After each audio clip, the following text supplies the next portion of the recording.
been 11 days since I was last at work, so it's been basically 2 weeks since I've done one of these videos, and I can't believe how light the mornings are now. So light in comparison. It's just gone 6 o'clock. Got my buttermint in mouth as usual. I haven't missed this journey though. The roadworks and everything at the moment, crazy, but just trying to do another fragrance drive along, and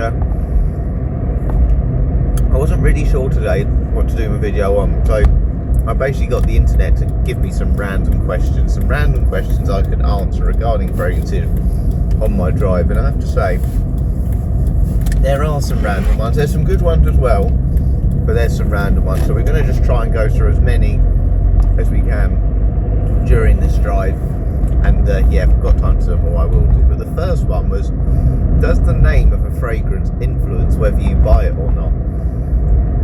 Now, my instant reaction to that was no, because ultimately I tend to look at the notes, and you know, that's kind of the main thing. If I see a note I like a neroli, which I've spoken about, like you know, vanilla or whatever, I tend to think, you know what, that's something I'd be interested in. However, I do think I do actually consider the names of something important. Sometimes if you see the name, like, I'll give you an example, some of the Tom Fords, like Mandarino di Amalfi, or I don't know, there's Bergamotto di Calabria.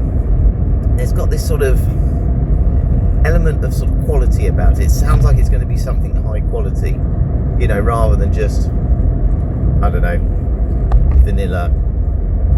Actually, to be honest, I actually quite like the word vanilla, but you know what I mean. The fancy names do matter more, and they probably get me to look at the fragrance first, but sometimes you can, especially if they're written in a foreign language. Bergamotto I know is bergamot, so I know then I'm looking in the right place. And obviously a lot of brands, they'll do things like elixirs and intense, and I do suppose that does influence my buying. It does make me think, oh, I really like that fragrance, and then when there's like an intense, I'm already like, oh, that sounds interesting, that sounds like something that may be a bit stronger than something I've had before, or concentrate, or you know, they do a lot of those names. So I guess in some ways, yes, the name of a fragrance does influence my buying. Tobacco Vanille, for example, actually is a good example.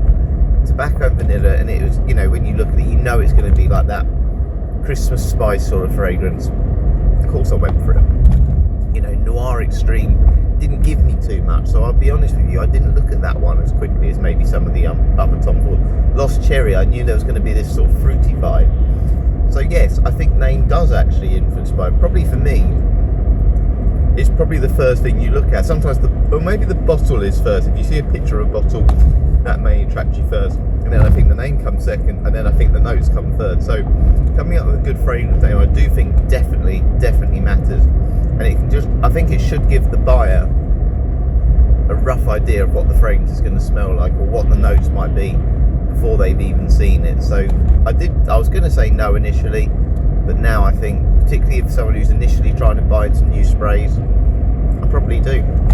Obviously you get your own favourites over time, and you don't even think about what the name it is, because you know what you like and you don't like. Now the next one started to get a little bit weird. They said, if an alien was to land on Earth and you had to give them one fragrance to take back home with them, what would it be? Now, when I think of aliens, I think of like The Simpsons with, is it Kang and Kudos or something? Now, I would probably say I'd want to give them something that's a little bit off-putting, because I wouldn't want them to come back and invade, because yeah, I always think of aliens, particularly when you see them in like films, a lot of the time they don't tend to be good people. It's almost like they want to come here and wipe out the human race and everything that lives on Earth. So I'd give them something that's actually a bit pungent and would scare them off, like, oh, I don't want to go back there. Now, I like this fragrance. I've had it, I think I must have had it about 3 times now, but I don't think it's mass appealing, and I can see exactly why people wouldn't like it. And that fragrance is Ted Lapidus Pour Homme. It's this really old school sort of pineapple scent, but it's really, it's not fruity at all. This is so far removed from being fruity. I'll be honest, I don't really know when I'd wear it. I've actually taken it on holiday in the summer, but it's not a summer fruit fragrance. It's got the biggest sea yard I've ever smelled. Honestly, I've smelled it down, you know, the end of the road. I've been in schools and I stupidly applied it once, and I remember there was a teacher or a member of staff coming up the stairs, and she said she could smell me at the bottom of the stairs. I hadn't even been down there, but it's got that trail and that sticky power as well, where it just doesn't leave you. So it's almost going to make them feel like they want to get rid of this smell. It's so horrible, so pungent, that yeah, they just don't want to come back to Earth, because everyone smells like Ted Lapter's problem. I honestly believe if you sprayed half a bottle, you would be smelt about 200 meters away. I think that's, for me, still the strongest sea yard I've ever had in perfumery, 100%. So the next one, Last Day on Earth. Last Day on Earth. Oh, there's more roadworks coming in April. Lucky us. So, what would be the fragrance you'd wear on the last day of Earth? Now, I did have a little think about this one, and then I fell asleep while I was going through these questions in my mind. And I thought, well, if it's my last day on Earth, I'm probably going to want to wear one that, you know, I like it. You know, I've had it for years. It's just that really positive, nice thing that's going to give me that little bit of comfort before the comet hits Earth. But actually then I thought, well, there's a lot I haven't tried, and I sort of think I wouldn't want to, on the last day of Earth, not know what these actually smell like. And the first one that came to my mind then was, do you know what, I'd like to try the smell of Kouros, because Kouros is animalic. It's an old school fragrance. People say it's not particularly present. Some people like the fact it's that old school animalic smell. It's got a bit of civitone in it, which is, yeah, gives it that sort of not very nice smell to some people, and maybe a bit of a urine smell. I've seen people mention it, but the main things when you look on Fragrantica for Kouros is it being quite musky and quite clean, and that appeals to me. I like the fact it doesn't sound really skanky, so I just want to get my nose on that at some point as well, because again, I like old school retro fragrances, and I mean, Aramis is one that I probably would say a lot of people don't like either. It's a little bit, you know, divisive, particularly for a younger person, and I really like that. So that'll probably be the one I'd go for, rather than one that I've smelt before, because I don't know, I know the ones I've smelt before at the end of the day, and I've had that memory of them, whereas I feel like Kouros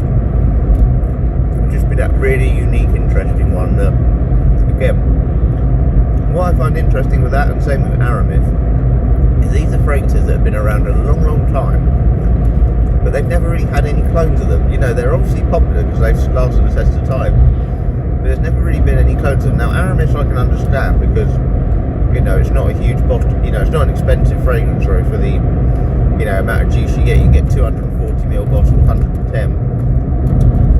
And it's kind of the same price as you'd pay for a clone that's only 100ml anyway, so you can understand it there. But Kouros isn't cheap, so I'd be interested to see if a brand would actually clone that, because I haven't managed to find one. You know, when you see other ones like Fahrenheit that have been cloned, I feel like Kouros definitely could have been cloned, because I think it's just as popular, to be honest. Now the next one was, if you could only apply a fragrance in one position for the rest of your life, so you couldn't spray it anywhere else, where would you apply it? Now I thought I'd change that, because as much as it's easy to just say your neck or your chest, so I thought if you had to do anywhere below your chest and spray it for the rest of your life, where would you go? Would you go your stomach? Would you go, you know, your arms, anything like that? Do you know what I'd go for? I'd go for my kneecaps. Now that sounds really odd and bizarre, doesn't it? But in the summer, for example, one of the main bits that's moving on your body, more than your neck, probably for me more than my arms, because I'm always running all the time, it would probably be my knees. Now if I had a really strong fragrance and I kept spraying that, I think my knees would give off quite a smell. I think I'd actually have a stronger fragrance. That lorry, what was it doing? Yeah, I think I'd have a stronger fragrance if I sprayed my knees. So I think that's the thing. The good thing as well, spraying like your knees, for example, is they probably wouldn't be as sensitive, you know, because I've said this before, there's a reason why I think your neck, behind your ears, all these things are sensitive, because they're not really exposed to the same stresses you may get elsewhere. Because, you know, I always have in the summer, my knees are always on show. You just sort of, that skin is a little bit more exposed to stress. It's adapted to a bit more stress over time. I don't really get burnt legs for that reason, because I normally have shorts on. I think my body's adapted to that sunlight. It's warming up in here now. Honestly, it was -2. No, it can't have been -2. It was probably about 2 degrees last night. Thankfully the car hasn't frosted up too much. Okay, so the next one. If you could steal one fragrance, what would it be? If you got a choice to steal any fragrance in the world, what would it be? I know it's not very good, the internet telling me this question, is it? Promoting stealing fragrances. Got me thinking here now. You could go for a really high-end one, couldn't you? And I'd probably go for one that I was thinking I'd probably go for one I haven't had before. But then I thought, imagine if you get one, you steal one, and then you go, I don't even like that. I mean, you feel like you've wasted your time. So I'm going to go. It's only because my brother's had a bit of a clone of this one. Frederic Malle, Portrait of a Lady. Now that is an expensive fragrance, I believe. I hope I've got the right one here. It's got a bit of apple in it, and it was really nice. He had this clone from the Essence. I think he's still got it actually, and it was just really nice. It wasn't what I expected at all. I expected it to be a little bit darker, but it wasn't. It was very pleasant. I'm hoping it's Portrait of the Lady. I'm starting to doubt myself now, but it's definitely a Frederic Malle perfume. And it just took me by surprise. I've touched on this before. I'm not a massive fan of apple in fragrances, but this one was just different. It had that really nice vibe to it. And I think Frederic Malle is one of those brands which I think that, you know, it's high quality, you know it's niche, but not everyone's wearing it. Sometimes it's nice to have a brand, even though some people like the fact that they can tell everyone they've got this expensive brand that everyone knows. Sometimes it's nice to have that one that people don't know so well. I've said this before with Acqua di Parma. You'll find that people obviously in the fragrance industry know Acqua di Parma, love Acqua di Parma, but you'll also find people who don't really, you know, and they're not really part of the fragrance industry, they're not really interested, wouldn't know them, but they'll know when they smell you, that's nice and I want that. And then they'll probably be shocked at how much it costs. Okay, so the final question, I cannot remember what one it was, so I'm going to see if I can make up one in the meantime. Okay, why is collecting fragrances so addictive? That's the question I'm going to answer. I'm going to ask you as well to comment why you think they're so addictive. For me, as I've always probably touched upon, it's an easy way to sort of have people say nice things about you without opening your mouth.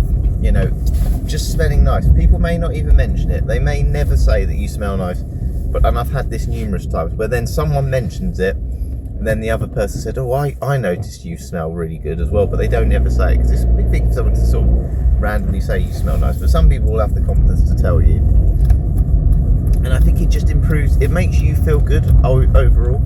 You know, you feel good if you smell like something you want to smell like. I've got Strawberry Fields Forever on by Lush today. Not my favourite one, but I thought first day back, I'm probably going to be a little bit rusty. It's calming, it's inviting, it's relaxing, it's not too heavy. And it's just typical Lush, so easy to wear, so easy to pull off, even if I don't think it's one of their better ones. So I think it's one of them. People can say nice things about you, and look, it's easy. You're not having to go and, you know, style your hair, dress appropriately. You've got to think of the words to say to impress someone. You don't even have to do anything. All you've got to literally do is just spray. You know, it really is that simple. It's a very, you know, it doesn't take a lot of time, does it, to do that? Put on a fragrance, and then you may be known as the person that smells nice. Me and my brother have certainly had that over the years, which is very, very nice. So that is kind of it for today. Just arrived at work. My colleague's just walking in now. I think he has breakfast here. I can never have breakfast here. I have my lunch at 10:30 today. But it's nice, the sun is out, and need to get back in the swing of things. But I hope you've enjoyed this one today. And yeah, see plenty more videos as always to come soon. I'll catch you later.